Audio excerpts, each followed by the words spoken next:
નમસ્કાર। અમરેલીમાં કથિત ભૂમાફિયાગીરી સામે મહિલાઓનો આક્રોશ હવે રસ્તા પર જોવા મળી રહ્યો। લાઠી રોડ પર સરકારી જમીન અને વર્ષો જૂના જાહેર રસ્તા પર ગેરકાયદેસર કબજાના આક્ષેપને લઈ સેંકડો મહિલાઓ થાળી વેલણ સાથે વિરોધ પ્રદર્શન માટે ઉતરી આવી હતી। રસ્તો નહીં બંધ થવા દઈએના ગગનભેદી નારાઓ સાથે મહિલાઓએ તંત્ર સામે ખુલ્લો પડકાર ફેંક્યો છે। સ્થાનિકોનો આક્ષેપ છે કે જાહેર માર્ગ બંધ કરવાનો પ્રયાસ હજારો પરિવારને મુશ્કેલીમાં મૂકી રહ્યો છે। જો કે આ આક્ષેપની સત્તાવાર પુષ્ટિ થઈ નથી। વધુ સમાચાર માટે જોડાયેલા રહો આરપી ગુજરાત ન્યૂઝ રાજકોટ।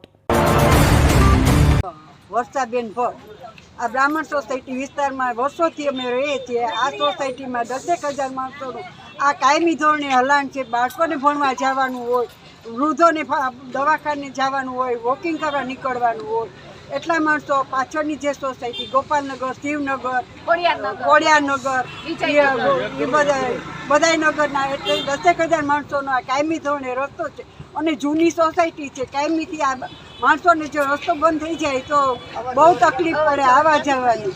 એટલે વસંતહરીભાઈને નમ્ર વિનંતી કે આ રસ્તો બંધ કરવાનો વિચાર કરતા હોય તો આ સોસાયટીના માણસોને જવા માટેની વ્યવસ્થા કાયમી ધોરણે રહે એ રીતે વિચાર તમારે માંડી વાળવાનો અને આ રસ્તો નમ્ર વિનંતી છે કે બંધ ન કરવો।